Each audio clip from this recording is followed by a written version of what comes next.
But today we're going to be getting into NCAA Division III basketball, recruiting, player development, and the changing landscape of college basketball and what recruits need to understand about finding the right opportunity. Joining me tonight is Brian Shaw. He's the assistant men's basketball coach at Bethany College in West Virginia. Coach Shaw, man, I really appreciate you taking the time to join us tonight. Yeah, absolutely. Thanks for having me. It's always a pleasure. Before we get into Bethany basketball, tell everybody a little bit about yourself. How did you get into coaching, and what eventually brought you to Bethany College? Yeah, so I'm a native of Wheeling, West Virginia. That's in the northern panhandle of West Virginia. It's about 45, 50 minutes outside of Pittsburgh, Pennsylvania. Always loved basketball. Wasn't always the best basketball athlete. And in fact, I was a baseball player. I played baseball at Wheeling University and always had a passion for basketball. I became a graduate assistant at Wheeling in residence life, and in that time, it gave me a lot of free time to explore my passion, explore basketball. So I was doing a lot of my own homework, specifically in data analysis and the advanced statistics and all of that. Um, and I was just doing it for fun. My roommate at the time, when I was a graduate student, he got a job at Bethany. Um, and he just ran into the head coach at the time one day, and he said, my friend would really love to get into coaching. And luckily enough, Coach Johnson said, have him send me an email with what he's done. I did that, and ever since then, it's been happily ever after. I love it. I want to do it full time. I can't say enough good things about not necessarily just competing, because that's great, but also impacting young men's lives is what it's really about. So I can't say enough good things about not only the coaching staff that brought me in, the coaching staff that's kept me around, the school itself. Yeah, I don't think many people know how busy assistant coaches are at D3 basketball. So hats off to you, man. Much respect, for helping kids try to get in college. But for someone who's watching tonight and they might not know much about Bethany College, tell us a little bit about the school, the campus, and what makes it such a special place for student athletes. Yeah, so Bethany College, it was founded in 1840. It's the oldest institution in the state of West Virginia. It was actually founded before West Virginia was a state. So it's a really, really long and rich history of being a higher education institution. It is, once again, located about 45, 50 minutes outside of Pittsburgh, also in the northern panhandle of West Virginia. We're about 5 minutes from West Liberty, which is a pretty well-known Division II school, or about a half hour north of Wheeling. So it's in a pretty good spot as far as basketball around the state. We are more of a traditional four-year institution with a pretty standard set of majors. I like to say, as long as you're not studying the dark side of the moon, we should have your major and we should have you covered, and that stands true for most things. We are a high academic institution. We have a really, really good history of placing graduates in jobs within 6 months after graduation, or into graduate programs again within 6 months of graduation. So we're trying to build students and individuals and leaders that thrive, that are really, really well rounded. So, what's the identity you guys are trying to establish with Bethany basketball? So I say this all the time. People always ask me about Bethany and how Coach Thorson and I run our program and what we look for, and it's all the corny stuff. We're looking for guys that play hard. We're looking for guys that are coachable. We're looking for guys that can do more than one thing on the floor. We're looking for guys who are unselfish. We're looking for guys who want to be coached and want to get to the next level, and want want to pursue professional opportunities after. We're looking for, that's the same message that you're going to get from 95% of coaches across the country, and it's the same for us. And as corny as it is, it's true, and it wins games, and it creates really good, well-rounded leaders. So that's kind of where we're at. What are the expectations for this upcoming season for you guys? So expectations for this coming season, we're looking to build on what we've done in the past. So this past year, we had our best season since 2018, 2019. And a lot of that was due to the things that we just talked about. We were playing hard. We're doing the right things. We were coachable. We're making good decisions. This past year, we also graduated or transferred out 5 of our top 7 minutes guys this past year. Most of that was due to graduation. We only had one and a half. We had one, our starting 5-man for the first half of the year. He went into the military, and we're really happy for him. It's what he wanted to do. Then we only lost one other guy to the portal. So everything was lost from graduation. So although we don't have a ton of new guys on the team this year, we do have a ton of guys that had some experience last year or have had some experience in their collegiate career, but they're really going to step up and have a much larger impact this year than they have in the past. Yeah, you guys finished, I think it was correct, 10-15 on the season, 6-10 in the President's Athletic Conference. Like, what did you guys learn from last season, and where do you think you guys have made the biggest strides? So, two things. I learned that the conference is getting better and the conference is getting better quickly. If you look at a lot of the metrics, we improved tremendously. On offense, we were already a very good offense in Division 3, and we had a lot of room to grow on defense. We got better on defense by about 4.5 points last year. So a tremendous Whoa. improvement on defense. Although it doesn't show in the record because everyone around us got better as well. We had a pretty tough non-conference schedule. So as unimpressive as 10 and 15 sounds, it was a really great year for us, improving in pretty much every single category while also competing with much more difficult teams. What we're looking to do in the future, like I said, we're just looking to build off of it. We have guys that we're really excited about that, in my opinion, they're going to take huge steps forward. We also have certified, solidified guys that did really well this past year that are going to continue to do so, and I hope that they can impact games in more than one way. You guys, you're building a program at the D3 level. How important is culture, player development, and finding guys who genuinely want to be part of what you're building? Yeah, it's incredibly important. I mean, there's player development. Period. At the Division 3 level, there is transfer portal movement, but it's not quite as drastic as you see on the Division 1 level and parts of the Division 2 level, where we typically, even with the transfer portal, are retaining our guys for the most part. I would say 90% of guys we retain.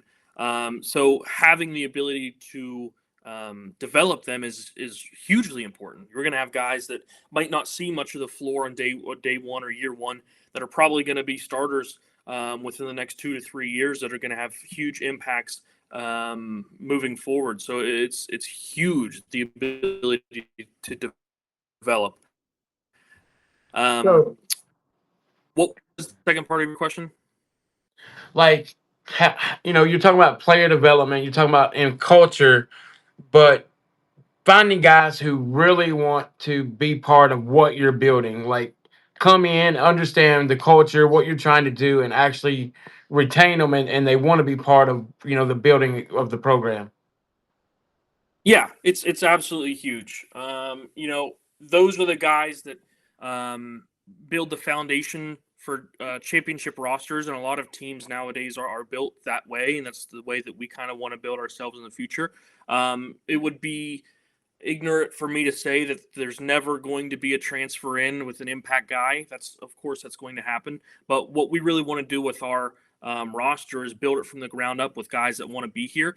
And if for whatever reason we need to fill a hole, that's what we would do or attempt to do in the transfer portal. So having guys that are bought in is incredible.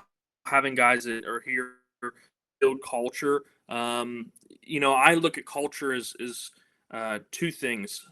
Everybody having the same goal, and the other thing is holding each other accountable. So having guys that want to hold each other accountable to achieve that goal, that's how you get culture. And those are the guys that, yes, you can see that on film, sort of, kind of, but really you have to have a relationship with them and have conversations with their coaches to see what it's like behind the scenes, to really know if those are guys that are going to value those things moving forward. You guys are Division 3. I think Division 3 basketball is misunderstood by a lot of high school players and parents. So I want to spend a little time talking or educating people on that. How good is NCAA Division 3 basketball? Yeah, so there's two examples that I can talk about. First one is kind of funny, but it is true. If you look at the TBT the last couple year, not this year, the year before, the We Are D3 team and how far they made it. You know, for a lot of people, they think that that was a major upset, but for people like myself, we know that we have a lot of really, really talented players at our level. And so this past year, we had a mid-year transfer from Division 1 team transfer down to our program. And at our very first practice, I asked him, "Hey, what do you think about the competition down here and the talent?" He said, "Coach, it's honestly a lot better than I thought." So even at current levels, there is still the stigma, but it's really really good basketball. I've had people in my life who came up to me and said, I came to watch your game and I expected it to be an extension of high school players. Um, and they were floored at how physical, how talented, how fast up and down the floor our guys are, and how well they think. It's a high level basketball from the last team in Division 3 all the way to the first team in Division 3. You look at some of our competitions interdivision, and not necessarily at our school, but other schools. But this, yes, of course, we're not going to be in every single one of these games, but for a portion of these games, we're in it. And we're competing with programs where you wouldn't really expect that to happen. What's the biggest misconception recruits have about D3? So, the world runs on money, and money is huge. I think the biggest misconception is money, and I was a young man at one point, and I saw, hey, Division 3 can't offer athletic scholarships, and in my head, I immediately disregarded any communications that I got from a Division 3. Looking at it from my point of view now, I went to a Division 2 on a partial scholarship, and I paid just as much, if not more, than I would have to go to a lot of Division 3s. So the money is definitely the biggest misconception. Now, obviously, it is case by case. Every single family is different. But for a majority, I think it's probably more competitive than most families are thinking. And the number next to the division really, if it's the right spot for your son, and his goal is to stay at a school for 4 years, or his goal is to go to a higher division or a different division after 1 or 2 years, then you have to have a resume to do that. And if you're going to go commit to a Division 2 or Division 1, and not get the opportunity to build that resume on the floor, then you're kind of missing out. So Division 3 is a great opportunity to not only build lifelong friendships and but also play high quality basketball and build your resume at the same time. Yeah, we spoke about that a little bit earlier on the phone. Talking about kids these days taking money, but my view is like the relationships you can build, at a D3 or any other school. At the end of the day, I think those are more valuable than a quick dollar. But when most people hear Division 3 doesn't provide athletic scholarships, they automatically assume that they can't make college affordable. But how does financial aid work for a D3 student athlete? So it's different at most schools, but the general rule is it's merit based. So the better grades that you get in high school, the more academic money that you'll qualify for, and that that's it's easy to say just get good grades and you're going to do fine, but it's really no matter where you want to go, it's a benefit to you. So let's say you're a student in high school and you want to play college basketball. We'll just say 2,000 schools in America. If you have a 4.0, you're going to be able to get into 2,000 of those. If you have a 3.5, you're going to be able to get into 1,500 of those. If you have a 3.0, you're going to be able to get into 1,000 of those. So having good grades not only is going to help you financially, but it's also going to give you more options If you have more than one school recruiting you, you can get into different schools and give yourself more options. How important are academics when you and your staff are recruiting a player? They're important. Beyond just getting into the school, it kind of gives us a peek behind the scenes of how determined, how um, disciplined you are as a person, how if your mind is in the right area, if you're really doing it to develop as a young man, um, or if you're not getting good grades, just the opposite is true, where we can understand that you're just here to play. And there are times people like that, but for the most part, we want guys that are going to be in our program or in our school to better themselves, to put themselves in a position in the future that they can be proud of. Yeah, when I'm speaking to parents or players, I think when I see a high academic or a high GPA, I automatically correlate that to a more mature or more responsible young teen or young man, right? Usually that's what you Yeah, see with absolutely. high GPA. Yes, for Uh, sure. Yeah, and that kind of goes right back to what I'm saying is that you having the discipline, you having the maturity to understand, hey, I need to get this done. And it might not be a high dopamine reward, but it's going to set myself up for the future, not necessarily for basketball, but also if the ball ever stops bouncing for a lot of people, and it does for a majority, most, that you have to posture yourself for success in the future. for a player, that's obsessed saying, I have to go D1, what would you tell them about looking at the entire college basketball landscape instead of just chasing a division label? Yeah, everybody has their motivations. I'm never going to talk down for anybody for their dream being in Division One, but you also hear so many stories about there's different roads to get to where you want.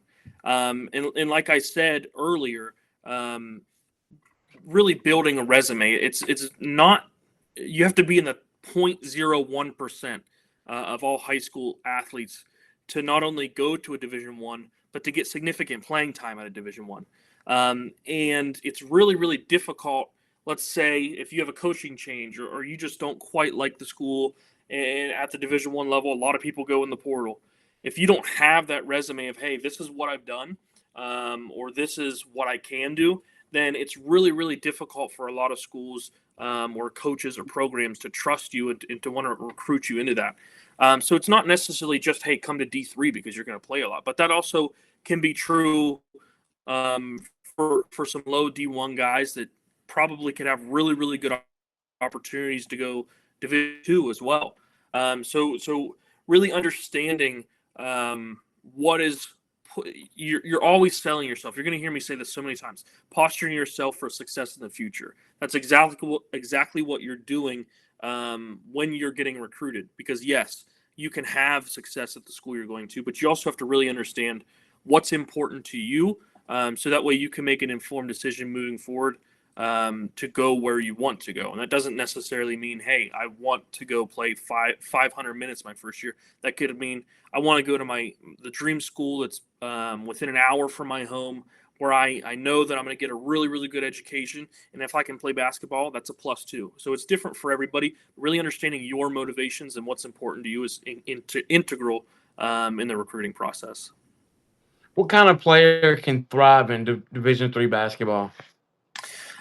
So the thing is, there's so many different types of players that can thrive. Players that generally thrive in the teams that we have and the teams that we play. First off, they're good decision makers. That doesn't necessarily mean they decide to slow it down and get into a play every time. No, you can have good decision makers on the floor in transition, on defense, in a press. You can have decision makers in every single aspect of the game is a decision, but that also is off the floor.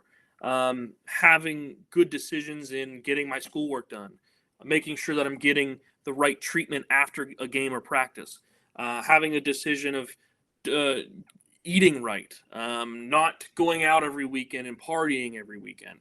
Everything is a decision, and everything is building towards one goal.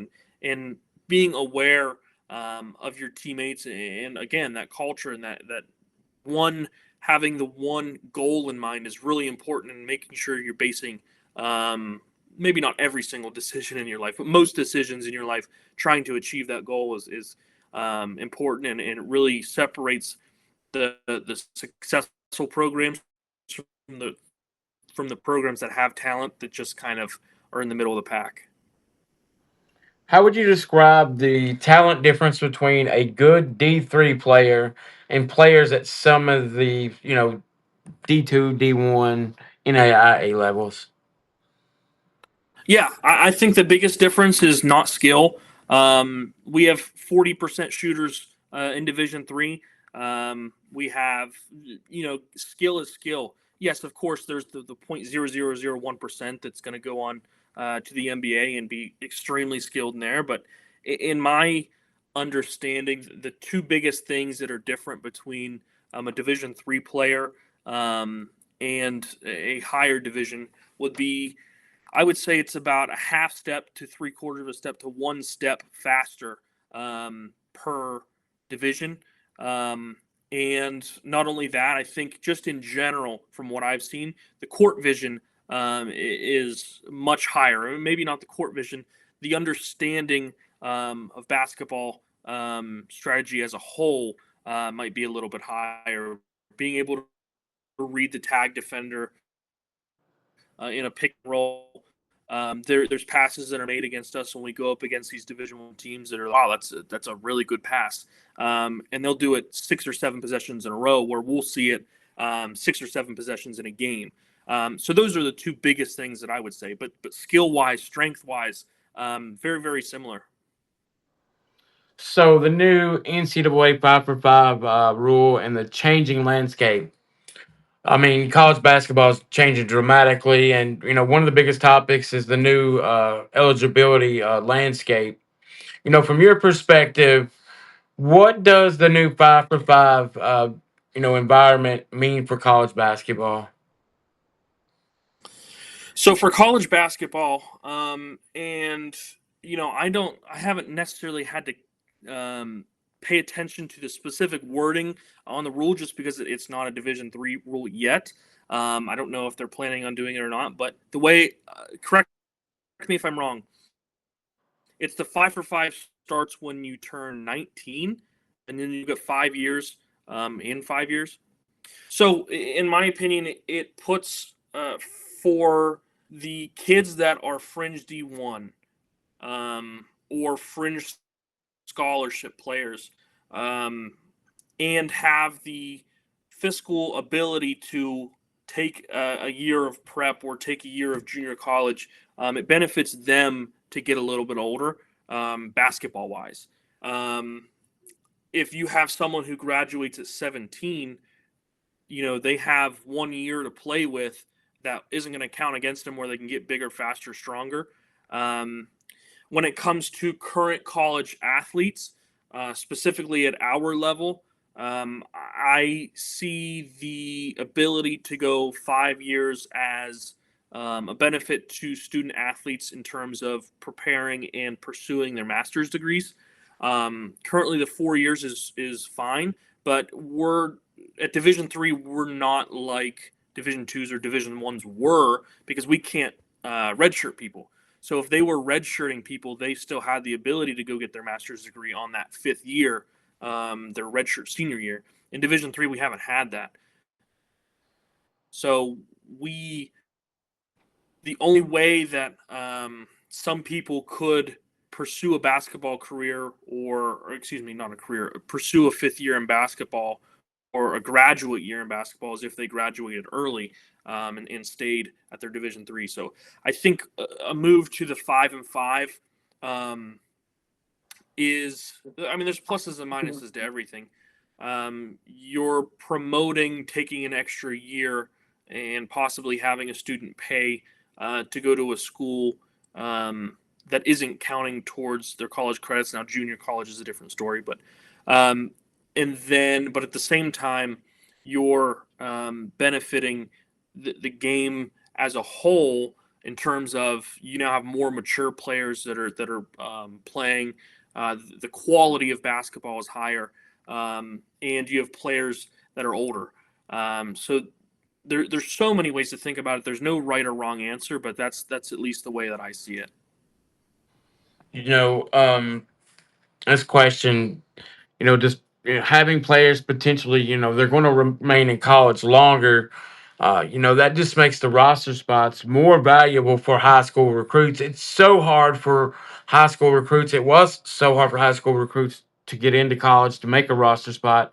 But with this new rule, like you have kids staying for 5 years. And I was speaking to another scout the other night, and he were talking about, you remember when players were dying to get out of college to go to the NBA, and now like they don't want to leave.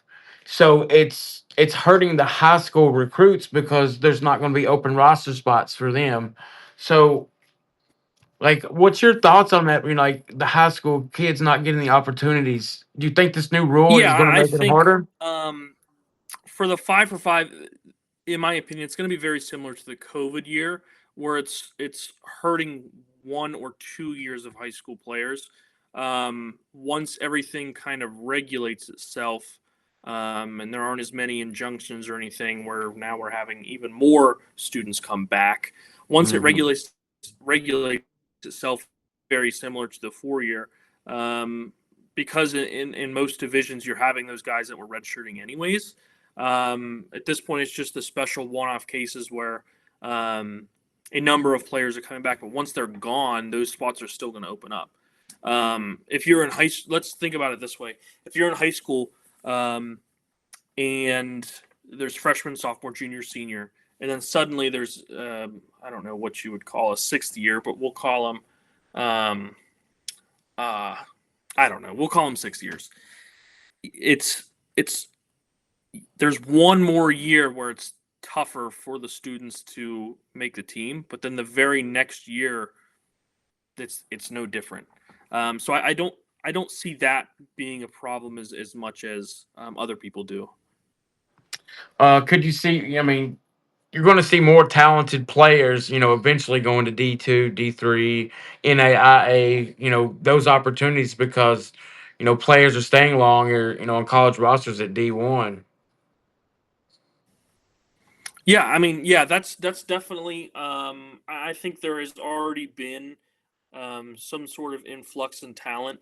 I think there's players that can go play at different divisions that haven't had the opportunity because of we're still kind of in that gray area where some guys are staying an extra year, some guys aren't staying an extra year. But you know, I still think that in in a few years from now, it's not going to be as much of an issue as other people are seeing it. How does your staff, approach roster management when eligibility rules and this transfer portal on the landscape continues to change? It puts us in a really tough spot, honestly. I know, for example, we had one uh, graduating senior this year that has applied for a waiver, and it puts us in a tough spot because it's a total question mark. He was a player for us that started on every single game that he wasn't hurt. A really, really good player, average double digits, um, and you know he puts in a waiver. It's a question mark of do I put all of my eggs in one basket and hope that he can return and not recruit anybody else? Or do I recruit somebody else to replace him? And then if he does get his waiver, I now have told this player, hey, you're going to be a big part of this program, this high school player. You're going to be a big part of this program. I can see you having an impact right away. And we then get that fifth year senior back. And it's a completely different story. And it's it's almost like I pulled a trick over the incoming high school player, but that's just not the case. So it puts us in a really really difficult situation. I know that it's a really weird time in college basketball, and as these rules get put in play for multiple years, things will calm down. But for right now, it's very very very difficult. So, what should a senior or junior like high school recruit right now be doing to prepare, for the new environment? Yeah, it's changing so quickly that I don't know if there's much preparing that you can do. Because let's say you prepare for a 5-5, and for whatever reason next year they switch it from from 19 down to 18. Then your whole plan is ruined. So just being hyper vigilant of what could happen, staying up to the news on maybe the rumors, or what possibly could happen. That way, you can have multiple plans depending on what eventually becomes ingrained in the rule book. So as difficult as it is for us to be able to recruit and manage a roster with so many question marks. It's just as hard for high school kids to do the same for the future. And as sad as it is to say, I don't know how to help them, because who knows? We could wake up tomorrow and some news could break, and it changes the playing field 100%. Absolutely. I just, tell my guys to continue working, do your schoolwork, stay out of trouble, and just be consistent. And hopefully that opportunity will come. I wanted to speak on one of your guys. He's someone that our Kentucky audience should know well, and that's Jaden Stewart out of Pike County Central. He was the 15th Region Player of the Year. He left Pike County Central as the school's all-time leader in scoring, rebounding, and made three-pointers. As a freshman at Bethany, he appeared in all 25 games. He was named the PAC Newcomer of the Week during the season. What did you guys see in Jaden Stewart during the recruiting process? So during the recruiting process, and I will say this to anybody that wants to listen, he is one of the most pure shot makers that I have ever seen. He will swish a shot from 30 feet. He will put you in the post and hit a turnaround jumper. He'll hit a one dribble pull up. He'll cross you over, do a step back, and hit a three. He can score the ball from literally anywhere on the floor. And you saw that in his point total in high school, and that's why he had such a high scoring total. That none of that has changed. He is a very, very good rebounder for his size, and specifically, people probably don't realize how good of an offensive rebounder he is. He can kind of win back possessions. Let's say we have a bad shot or something. He can get a rebound and turn that into a really, really good possession with an at the rim too. So he can affect the floor in multiple ways on the offensive side, and he's a competitor. He's a guy that I wouldn't want anybody else on there on the floor if we're looking to win a championship, because he does all the right things on the floor. He's a guy that every single one of the teammates likes him on the floor. Every single one of the teammates likes him off the floor. He's a true college basketball player in every sense of the word, and we're really, really excited about him and his role moving forward onto next year or this year. Yeah, I remember when you guys were recruiting him in high school. I remember talking to you about him, and I had the opportunity. I was calling games for D&D Sports Network, so I got to see him play, and really loved him. Really loved his game. Like, what made you believe his game would translate from Eastern Kentucky high school basketball to the collegiate level?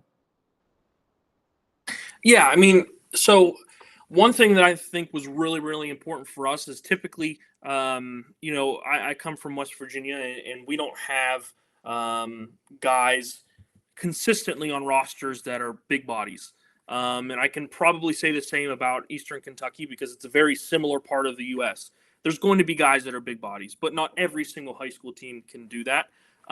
So we were really happy to see that even when there was games where he was matched up against bigger guys or smaller guys, or guys that are the same size, he was able to produce a similar amount in every single game.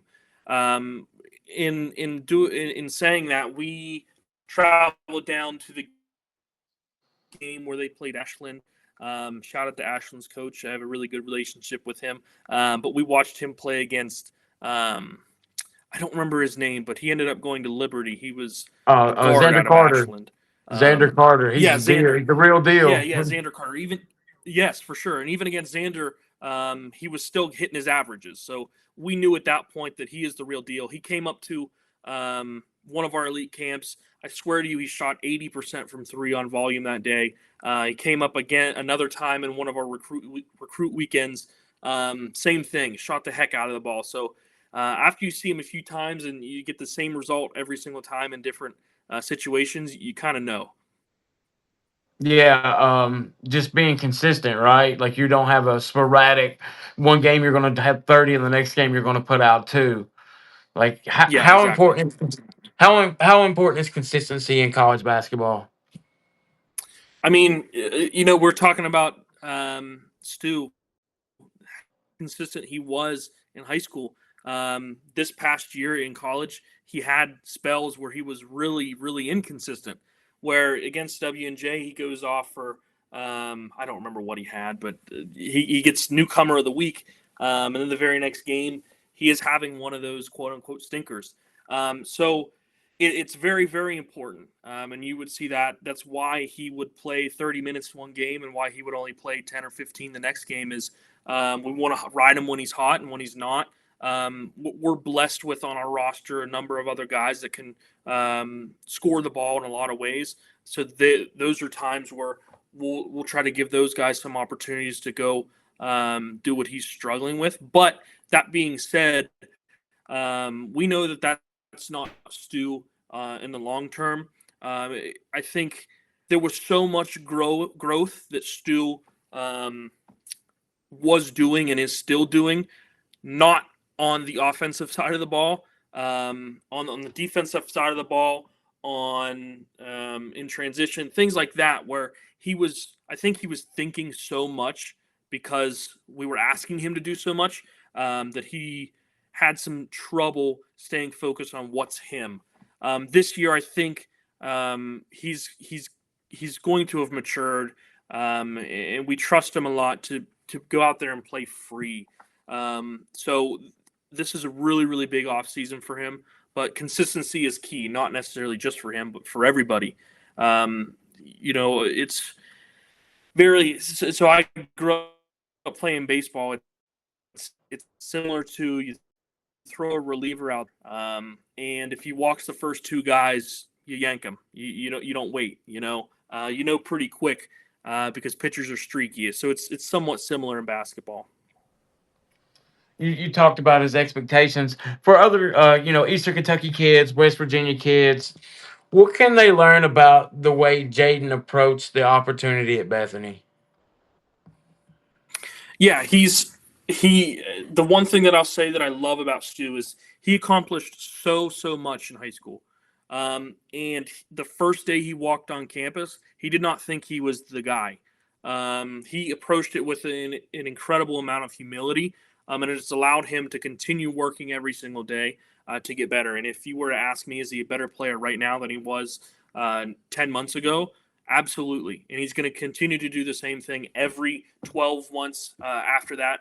And I bet you, even after the ball stops bouncing, he's going to continue to work. He's going to continue to get better after it stops bouncing, whether that be in 2 years or whether that be in 20 years. He's going to work his rear end off to get better in every opportunity. Another guy we have to talk about is Jaden Jackson. He had a big 25-26 season. He averaged, 16 points, almost 8 rebounds, shot 47% from the floor, all PAC honorable mention. He led you guys with 191 rebounds, finished second on the team in scoring. What makes Jaden Jackson such an effective player? Yeah, so he's a really, really interesting player to watch. He's 6'6", super lengthy. When we were recruiting him, transparently, I was recruiting him as a 5-man, and then he got on campus, and as we started practices, he is not a 5-man. He can confidently play anywhere from 2 through 5. He has the ability to score on all 3 levels, and quite honestly, he has room to grow. I wish he would finish off 2 feet better. And if he's watching this, you have no idea how many times I've told him that. But his ability, his length and athleticism can allow him to get out of tough situations where, let's say, he doesn't make a great decision, where he goes to his euro and he gets bumped off. He still has the length and the athleticism to rise up and finish at the basket. The way that he was successful this past year at our level is short transition, blah blah blah. But where he really made his money was getting switches, because so many teams are switching nowadays.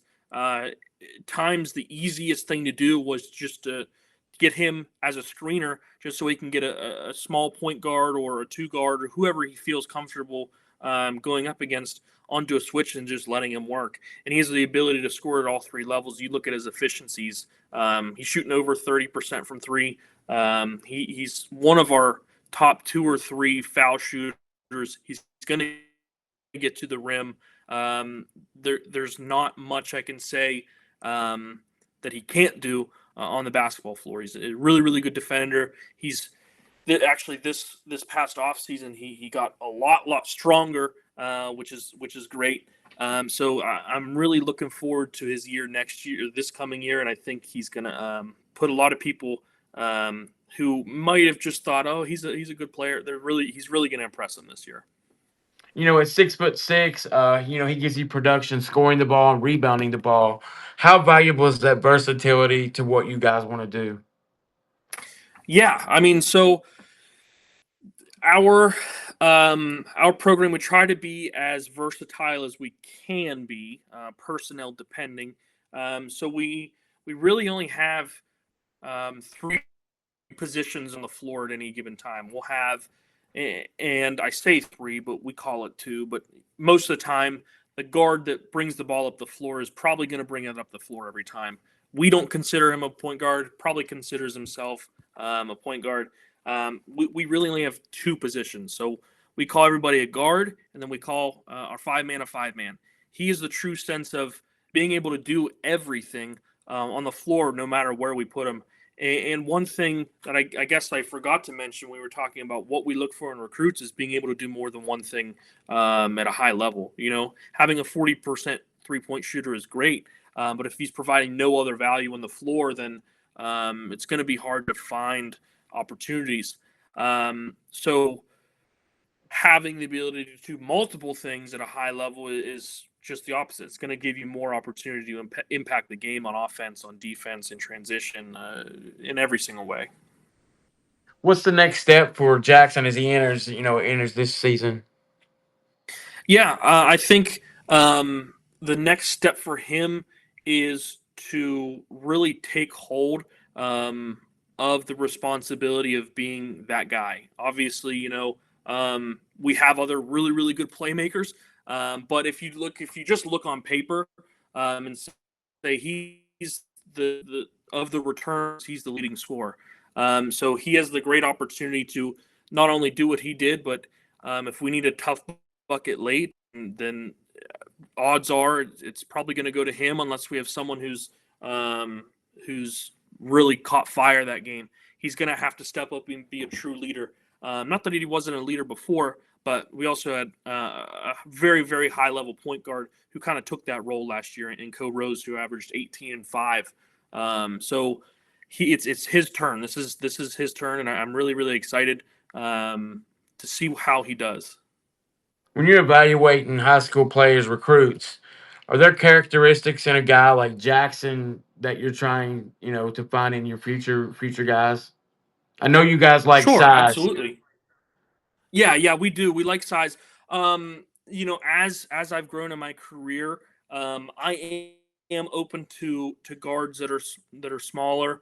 Like for example, our 18 and 5 guy this past year, he likes to say 6'2", but he was probably not 6'2".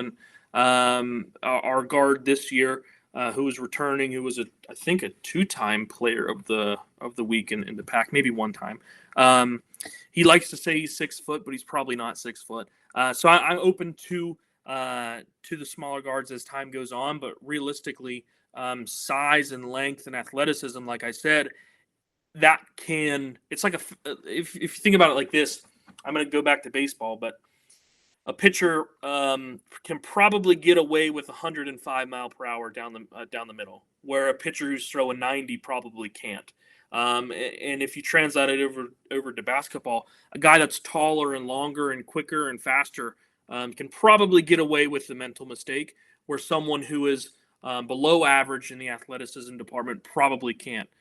So we look for guys first and foremost that we feel can play. I mean, we're not going to recruit guys that are great program guys that we never see bringing an impact.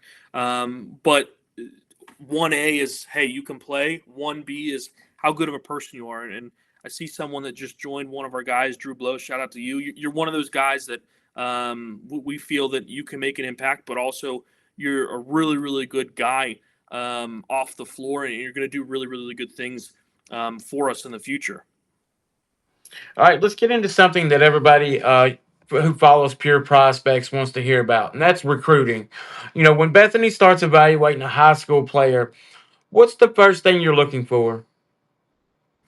Yeah, it can depend. It depends on what position or group that we're looking for. If we're looking for a 5 man, um, quite honestly, it's like I don't want a 6'3" 5 man. That's I think that's the most obvious. But if you peel back a layer, there's a few things that you have to be able to do. For us, having some sort of ability to dribble or pass or have some skill is important because we typically play a Princeton style, and what that entails is having a skilled 5 man who can make a lot of those decisions that I was talking about. We're a very decision forward team.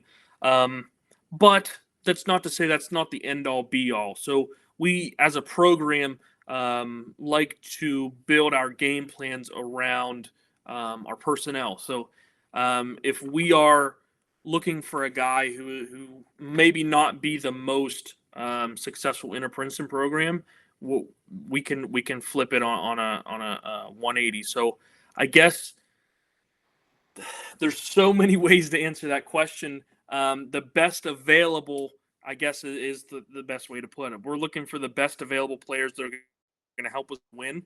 And if we need to switch up how we're doing offense or how we're playing defense, we feel that that's easier than at our level to consistently recruit one style of player that is really, really elite. And I think you'll find that at a lot of levels where, yes, there's coaches that have a style, but they're flexible. What matters, more initially, size, athleticism, production, skill, or how well they fit in your system. You said you can flip the system, so apparently that doesn't matter the most. Yeah, for me specifically, I feel as though that as a staff, we have the ability to do our homework and understand and learn as much as we can to be able to put our players in the best situation. Size is important contextually, like I said, depending on position. Um, I would say skill is pretty important, production is pretty important. It's all case by case. It's so hard to say, hey, this is the number one thing that we're looking for because let's say there's a player that's super skilled who just shoots 30% from the field. Then that's one thing. And then there's a player that might not be crossing everybody over that's shooting 40% from three. That's production.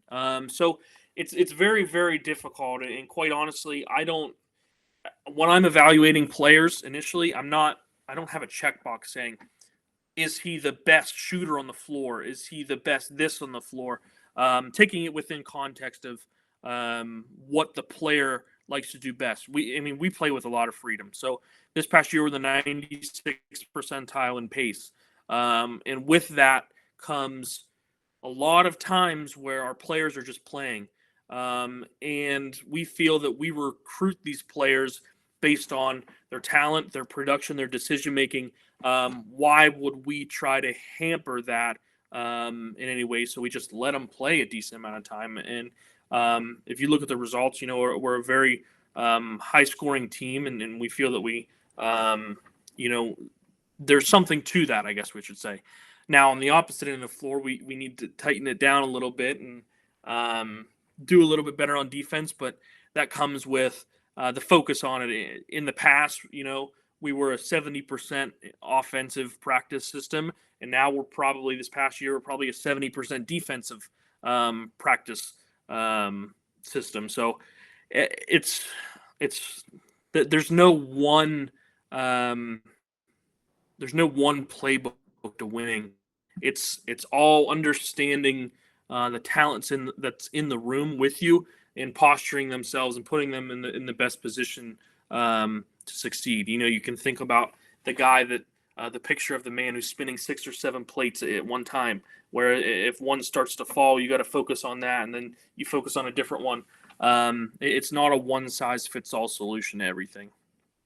So, what separates a player from, you simply watch to one you decide to actively recruit? Yeah, and I think that's where more context comes in. So let's say early in the process, like right now, we're attacking specifically me because Coach Thorson, we have a board, but we split it up. So my guys, I kind of took the state of West Virginia under my wing because that's where I'm from. Those are the guys that I have really really good relationships. Those are the guys that I feel that I understand better and I connect with better. So right now we're attacking early, trying to get a lot of talent in the building, guys that we know will make impacts right away. As the season goes on, whether we get 10 commits or 1 commit or no commits, it kind of changes that way. Let's say like a month ago, we were in a situation where we didn't need another guard. So we're not, no matter how good you are, I'm not gonna, I'm getting emails 3 or 4 times a day from guards that as soon as I see your height, I understand, hey, a 5'11" to 6'2", probably a point guard or a small guard for us that's going to handle the ball. I'm not even going to open your email. And that's literally nothing to do with how good you are, where you come from, how much money you can afford. That has nothing to do with it. It's strictly just we don't have room for another point guard. So it depends on the time of year, but for us, it's just creating positive relationships with transparency and really trying to show the guys that we're interested. And I see a few of them in here that we want you. We feel that we can win with you guys. We feel that you are the next steps for our program to go from a team that's right on the bubble, and we were right there this past year, to winning a game or two more. And now we're into the playoffs and we're playing for games that matter. We're right there. We are right there. So we're just trying to attack and get guys that are ready to go from the jump. How important is film to you? Yeah, it's very important. And I guess at each college it's different. So for us, we don't have a staff of 15. We don't have a rental car that we can take any time to go watch somebody. We're not flying out to Arizona to watch games. So with a staff of our size, it's very important. It's not the end all be all, but for a majority of the players that we are going to recruit, if I don't see them in person at a camp or something, I guess I'll put it this way: for the guys that I don't see in AAU or a camp, not necessarily our camp, any camp that we travel to, I'm not going to see you in high school. I'm not going to know about you until I do my homework as the season starts. So guys that post their film on Twitter, that's really for me a lot of my first impression for a player. And then we kind of base it off that way. Now, obviously, as the season starts, we want to get out and go to some of teams that we aren't familiar with. But right now in July and in August, having that film is really, really important just to get guys on our board to be able to go after. How much do you communicate with high school and AAU coaches, when you're evaluating a player? When I'm evaluating a player, it depends on the player. If I have a great relationship with the player already, and I've been to a few of games, I've watched him, I've talked to him, not much at all.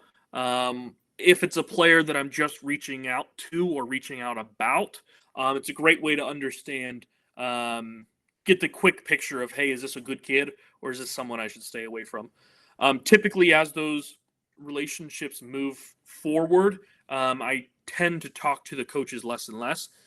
High school, excuse me, that's more of the high school coaches. The AAU coaches, the only time I'll talk to an AAU coach, and this is nothing against them, it's just because usually there's such a volume of games going on. The only time I'll really talk to an AAU coach is if I don't know a player, if they're not in the packet, if I need to understand some information about them, because we feel that if there's AAU, there's still time to develop that relationship with them, to where we don't need to talk to a coach or not, or some an AD or someone. Not saying that those aren't good resources for us, because they are, but it's everything is contextual. Yeah. What makes a highlight video actually useful to a college coach or you?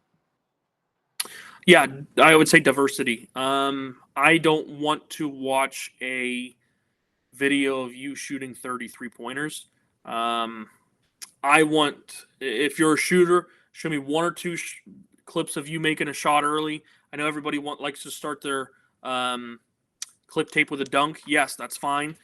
Typically, I'm watching 30 seconds of a clip tape. So show me you're athletic with a dunk. Show me you can shoot it with a shot.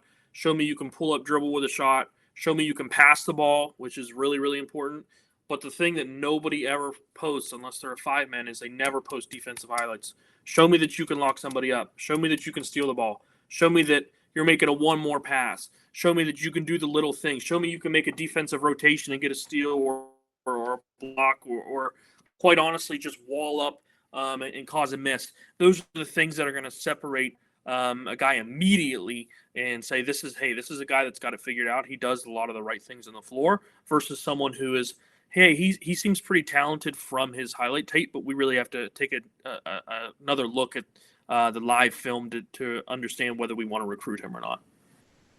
What's an immediate red flag that can cause you to ultimately stop recruiting a talented guy? For me, it's temperament. I understand there's a place for ultra competitive guys, but once it starts bleeding out into body language or speaking to people that you shouldn't be speaking to during the game, that is a turnoff for me immediately. To me, I like to see guys that can control their emotions coming from, again, I'm bringing it back to baseball. As a pitcher, if I am throwing a temper tantrum, every single person on the field, including the batter, can see that. So I have to control my emotions and not let them know if I'm freaking out or if I really am feeling good. I have to approach every single pitch the same way. That's the same with basketball. You have to approach every situation the same exact way, or quite honestly, it becomes a distraction. I don't want to have to worry about Jimmy Joe who's freaking out at a referee while I'm trying to drop a play with 5 seconds left in the game. So just having the focus and understanding the bigger picture of, hey, we want to win this game. That's really, really important. So on the flip side of that, like what's something a player that can do that makes the staff say, that's a kid we want in our program? Yeah, first off, I will just say talent is important. I think that's, I'm always going to take the more talented kid over the less talented kid within reason. You have to have talent to be a college basketball player. 1B, because this is just as important, is how you treat others. Whether, when you come off the floor and your coach wants to talk to you, you walk right by him. That's terrible. Another thing is my biggest pet peeve ever, Bryson Bishop. He knows what's going to piss me off, but guys that come off the floor and don't give each other high fives. He is a guy that will literally do anything for you. He'll give you his shirt off his back. But if he's in the heat of battle and he's frustrated, he comes to the floor, he's not going to give us high five. That's going to set me off. So he's a great guy. Do anything for him. But those are the little things that I look for. Being a good teammate, the corny stuff, clapping for each other, teammate, being vocal. Having a conversation with the referee is okay, but it's not in a negative light. It has to be, hey, Mr. Ref, I saw this, or how can I defend that better? Not, hey, that was a terrible call, or this or that. So just being level-headed, temperament, being a really good teammate, being vocal for yourselves, understanding that you might have to make a sacrifice for the betterment of the program. That's very, very important.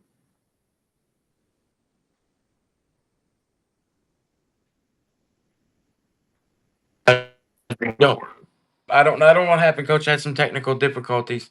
I don't know what Okay, you. we're back. Yeah, we're back. I had a reminder come up and it wouldn't go away. But you were saying not giving high fives, and you were talking about a Bishop kid maybe, and then I didn't catch. Yeah, I didn't yeah, catch the end of yeah.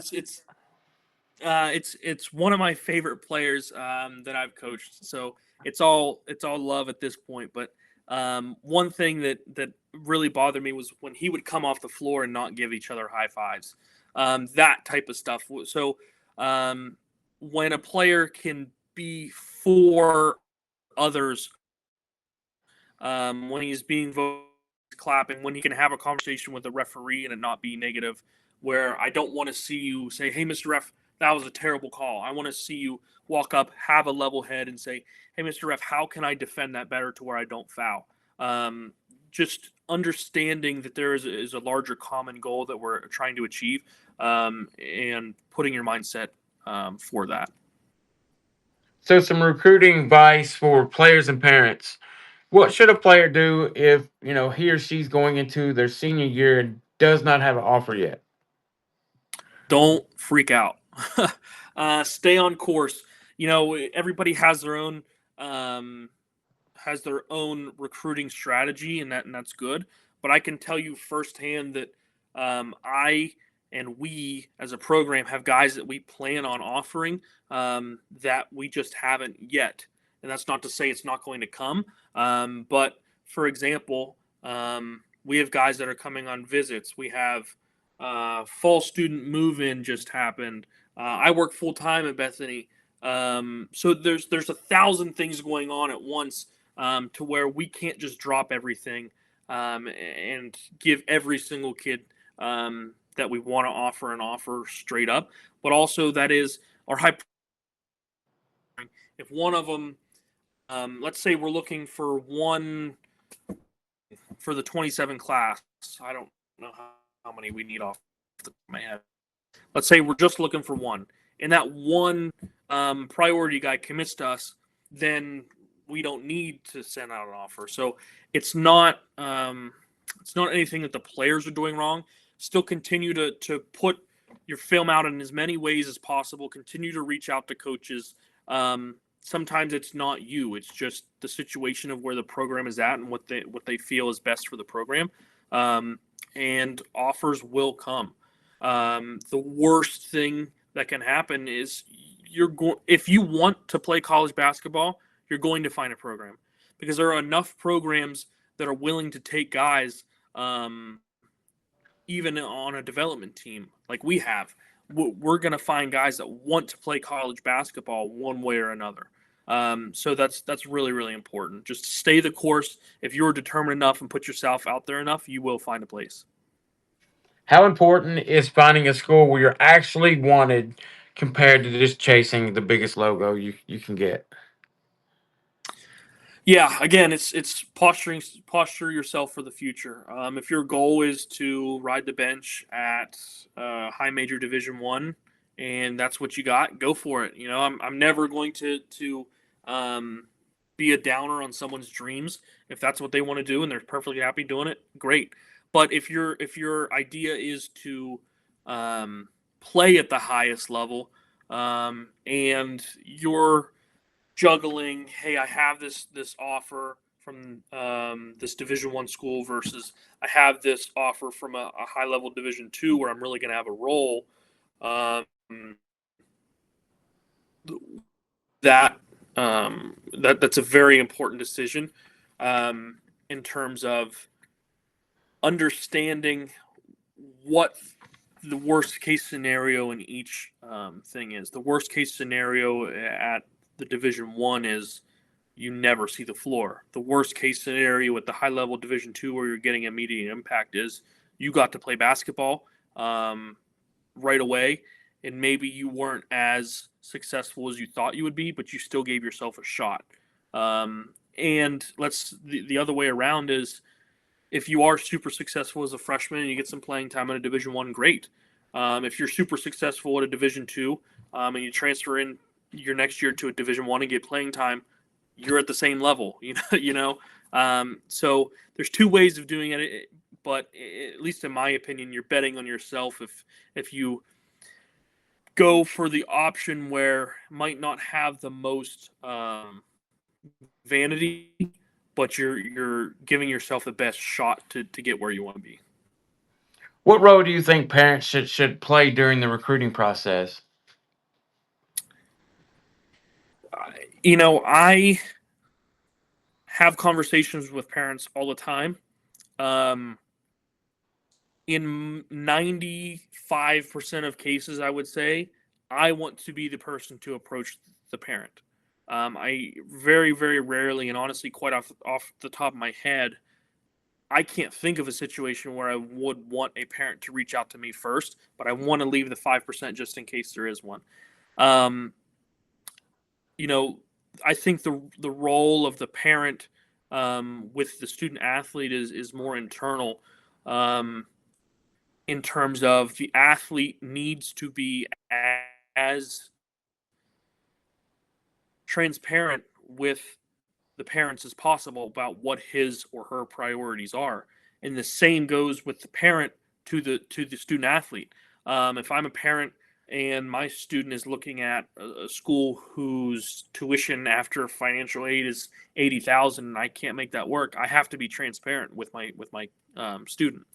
Now, the same way that you have to do that, the student has to say, "Hey, mom or dad, like this is what's important to me. Can you help me make this a reality?"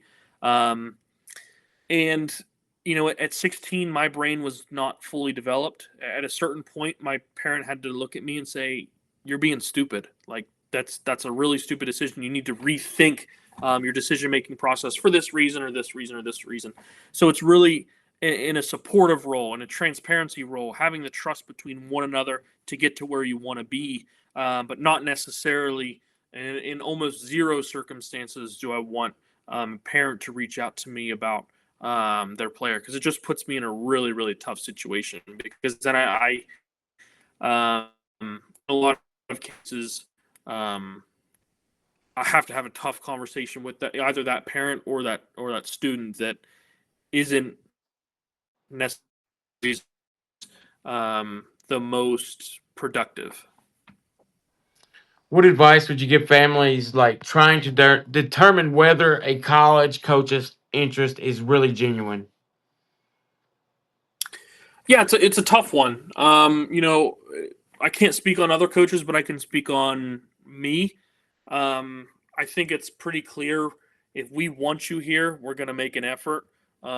If you're consistently texting me first within an 8-month period, and that doesn't necessarily, like, if you're a 2028 and you're texting me first right now, that's fine. But if you're like let's rewind a month ago or 2 months ago, right after the season, and you're 2026, and you're consistently texting me first, and I'm answering, I'm still probably not looking to recruit you heavily.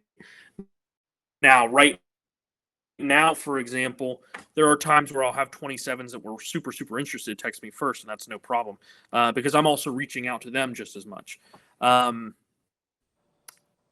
would say the biggest thing is, if you reach out to a coach in email or DM or something and they don't give you a cell phone number, that's a pretty good indication that they're not serious. If you're asking to come on a visit and they say no for whatever reason, that might be an indicator.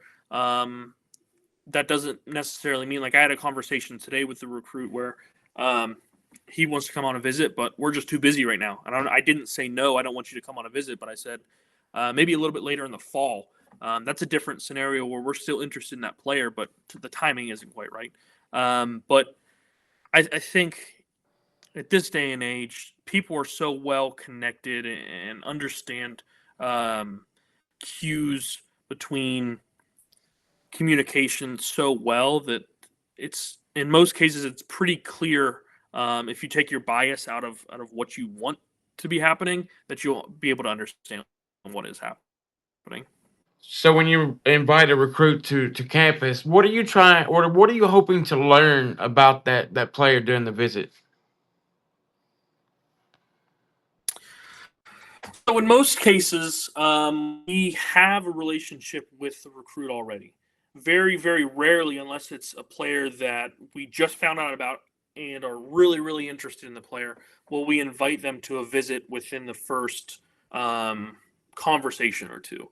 So in most cases, we're already familiar with them. So we're learning um, what kind of situation they want to be in.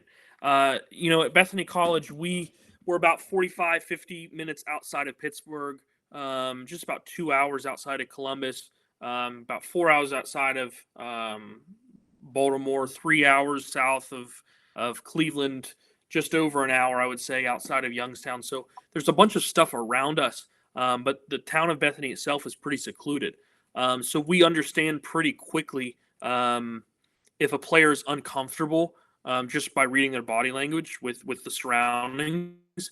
Um, or another thing is if they're taking the opportunity seriously. If they're just moseying around campus, not really interested in what's going on, then that's important as well. But typically at that point, we already have kind of understood what the player is looking for, because that's one of the first questions that I ask a player or a transfer is, what's important to you when you're looking for a school. If they say I want to be in a fast-paced environment, then we know right away that this isn't the place for you. So if we do our homework as recruiters, then we're not learning much from the visit. We're really happy to give them the opportunity to learn as much about us as possible.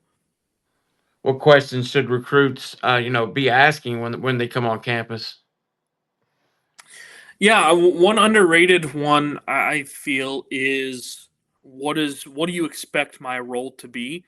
In this, I know has a kind of a stigma around it because a lot of coaches won't give you a truthful answer. I think we as a program are definitely going to give you a truthful answer about where we see you.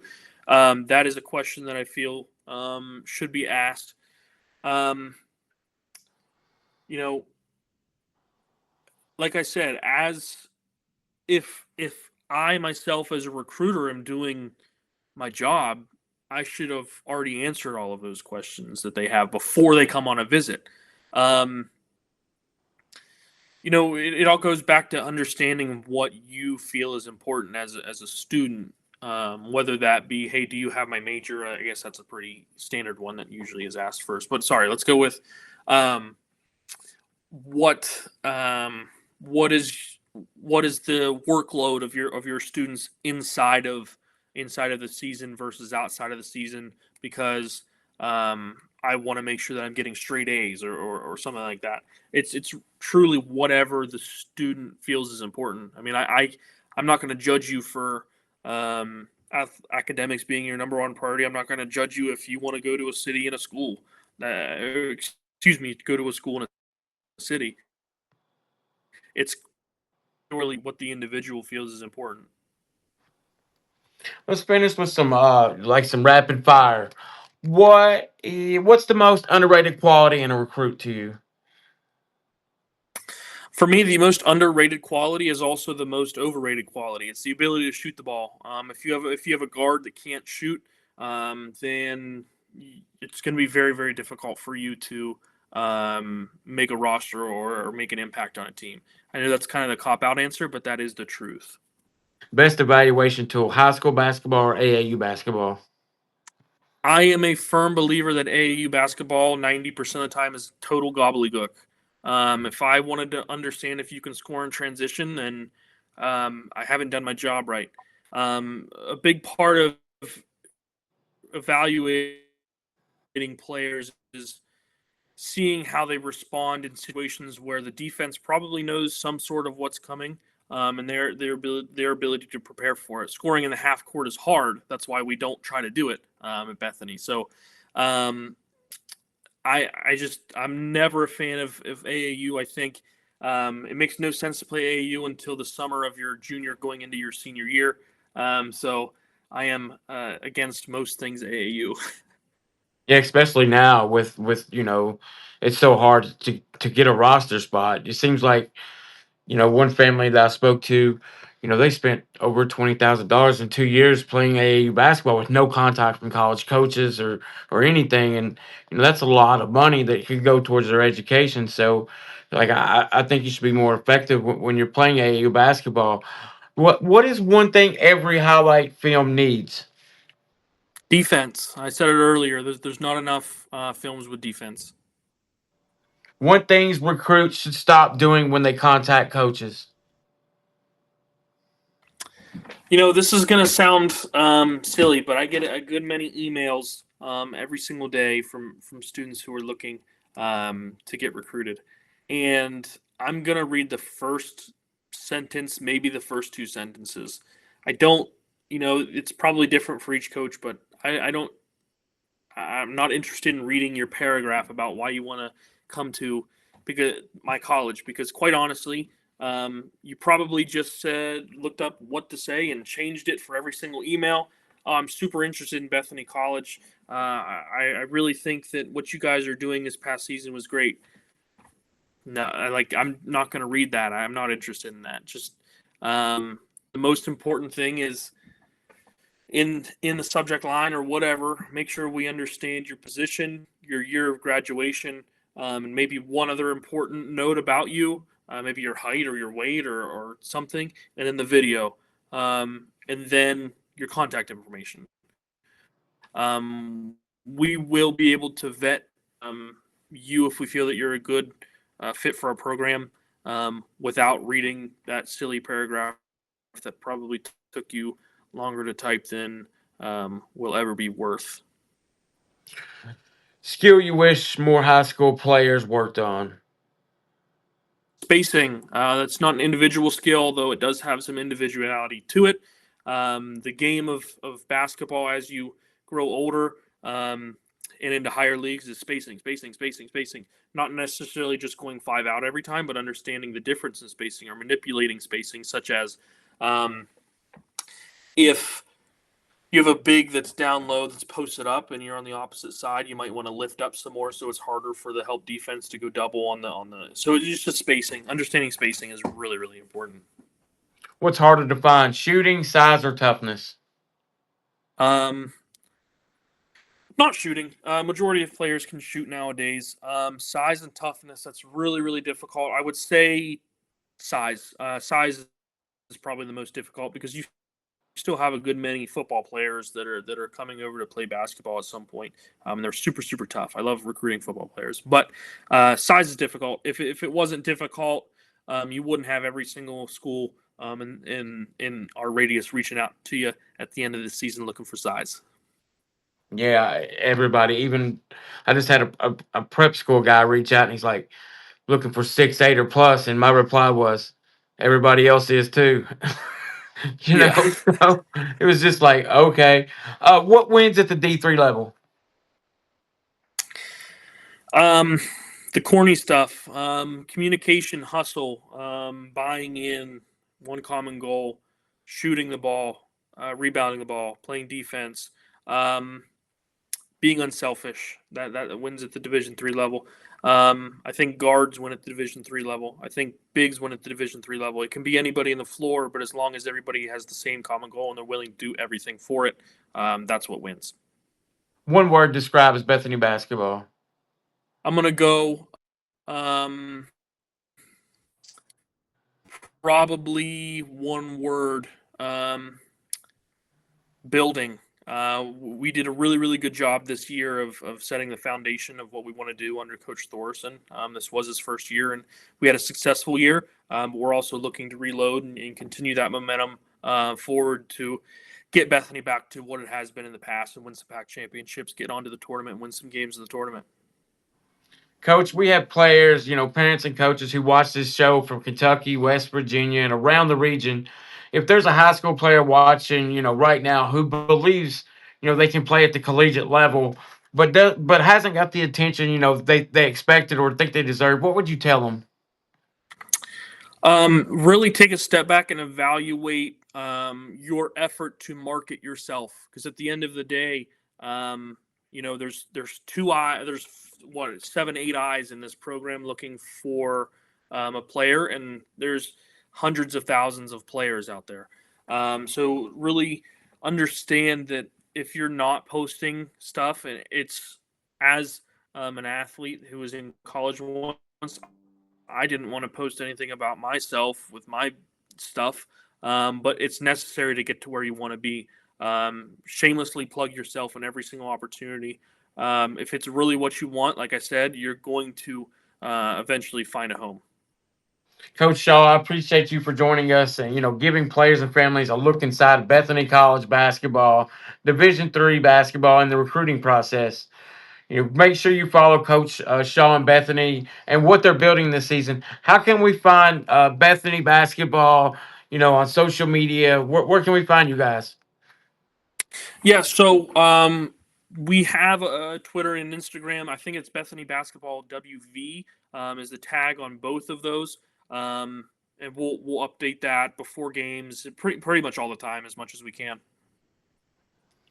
And if you're a basketball player watching this, remember college basketball is college basketball. Don't become so obsessed with the label that you overlook the right opportunity. Find a program that believes in you, find a place where you can develop, and find the best fit for your future. This has been another episode of the Pure Prospects Podcast. We'll see you next time. Thank you so much, Coach, for joining me. Thank you for having me. Yes, sir.